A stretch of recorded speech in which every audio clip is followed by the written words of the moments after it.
There is a building in your city that asks nothing of you.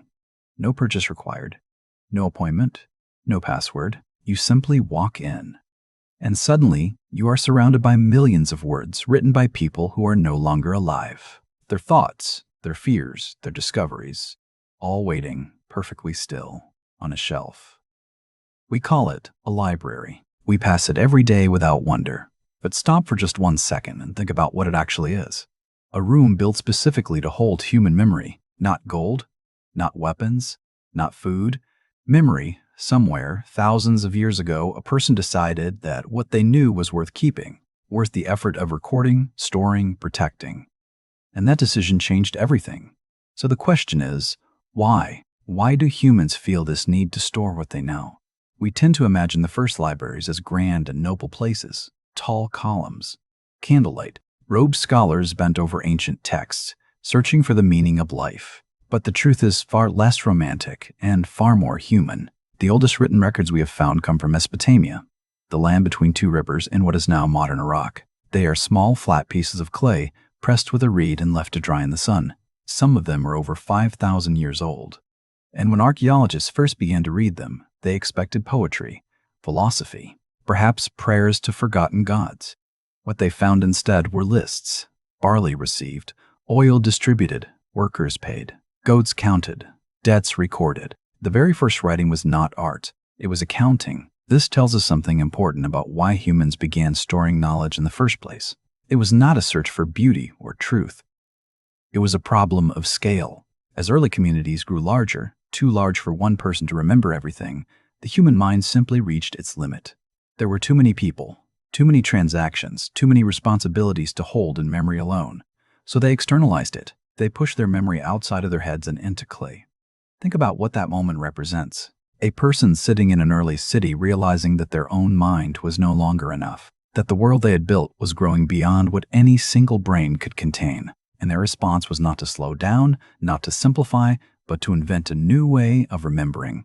Writing, at its origin, was not about expression, it was about not forgetting, and once that tool existed, something quietly shifted. People began to notice that written knowledge had a strange power. It stayed the same. A memory in your mind changes over time. It fades, it bends, it mixes with feeling. But words pressed into clay remain exactly as they were. They do not soften with age. They do not forget. A merchant in ancient Sumer could write down an agreement, seal it, and know that the record would outlast the conversation, outlast even the people involved. That was new. That was extraordinary. So early storage of knowledge was, at its core, about control over a world that kept growing. It was practical. It was urgent. It was born not from the desire to be wise, but from the very simple fear of losing track. My friends, this is where the library truly begins. Not in a grand hall, but in the anxious hands of someone trying to make sure they did not make a mistake, trying to make sure that what happened today could still be proven tomorrow. The first libraries were not temples of thought.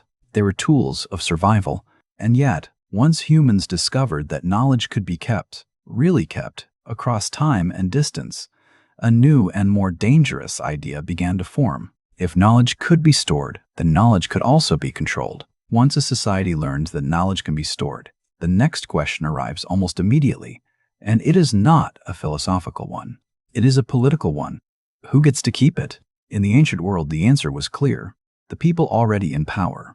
Temples, palaces, and royal courts became the first real centers of stored knowledge. Not because priests and kings were more curious than ordinary people, but because they understood something very quickly. Whoever controls the record controls the truth. In ancient Egypt, scribes were among the most valued members of society. They spent years learning a writing system of hundreds of complex symbols, and that difficulty was not accidental. A skill that takes years to master is a skill that most people will never have. And a population that cannot read cannot question what is written. The knowledge existed, but it existed behind a wall that most people could not climb. This pattern repeated itself across cultures and centuries.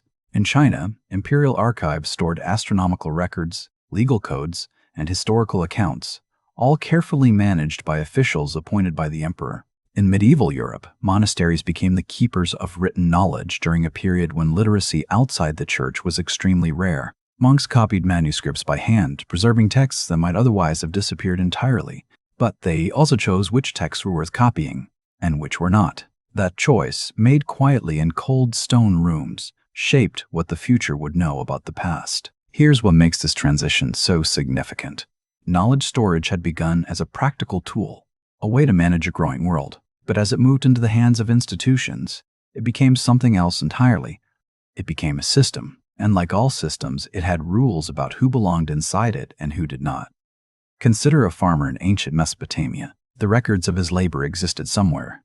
How much grain he produced, how much he owed, how much was taken, but he could not read them, he could not verify them. The knowledge about his own life was stored in a building he could not enter, written in a language he had never been taught. It described him completely and excluded him entirely. This was not a coincidence, it was a structure. And yet, even within these walls of control, something unexpected was happening. As institutions stored more knowledge, they began to need more people to manage it. More scribes, more scholars, more readers and writers and organizers. The very act of keeping knowledge alive required a small but growing community of people who lived inside it, who spent their days surrounded by recorded thought and slowly began to develop ideas of their own. Libraries built to serve power quietly became places where independent thinking found room to breathe. Not because anyone planned it that way, but because that is what happens when you put curious minds in a room full of accumulated human experience and leave them alone long enough. Knowledge, once stored, has always had a tendency to grow beyond the intentions of the people who stored it, and sometimes that growth came at a cost that no one had anticipated. We have a word for the preservation of knowledge. We call it saving.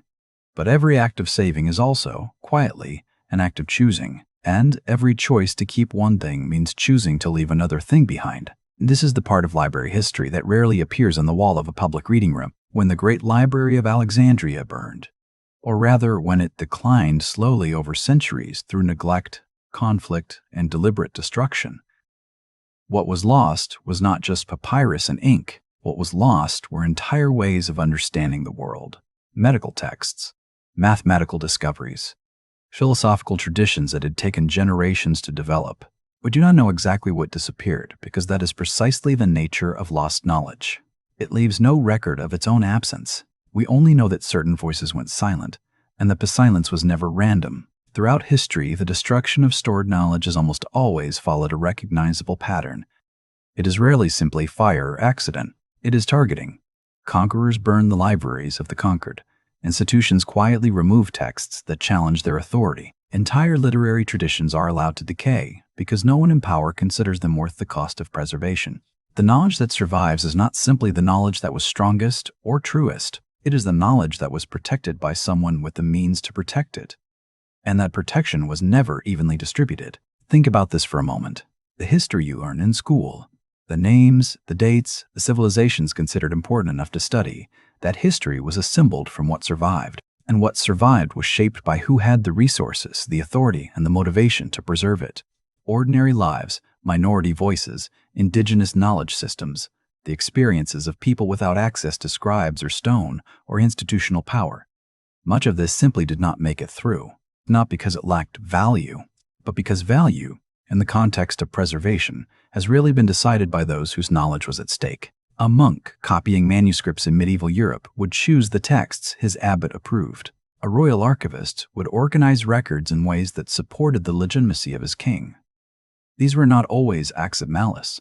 Often they were simply acts of practicality, of limited time and limited materials. But the effect accumulated across centuries, and what we now call the historical record carries every one of those quiet, accumulated decisions inside it. The library, my friends, has never been a neutral place. It has always reflected the priorities of the people who built it, funded it, and decided what was worth keeping. And the gap between what was stored and what was lost is not empty space. It is the shape of power itself, made visible through absence. This is the hidden cost of storing knowledge, not that it disappears, but that what remains always tells only part of the story and presents itself, calmly and convincingly, as the whole. For most of human history, the idea of a library open to everyone would have seemed not just unusual, but genuinely dangerous. Knowledge was an asset, a privilege, something carefully rationed by institutions that understood its power. The thought of placing accumulated human thought freely in the hands of ordinary people, farmers, laborers, children, Anyone who simply walked through a door was not a natural progression. It was a radical one. And like most radical ideas, it did not arrive cleanly or all at once. The shift toward public knowledge began gaining real momentum in the 19th century, driven by a combination of rising literacy, industrialization, and a growing belief that an educated population was not a threat to society, it was the foundation of one. In 1850, the United Kingdom passed the Public Libraries Act, allowing towns to establish free lending libraries supported by local taxes. In the United States, the philanthropist Andrew Carnegie funded the construction of over 2,000 public libraries between 1883 and 1929, placing them in small towns and growing cities across the country. His reasoning was direct. He had educated himself through access to a private library as a young working man, and he believed that access, not charity, not handouts, was what allowed people to change their circumstances. The building changed, and slowly so did the idea of what a library was for.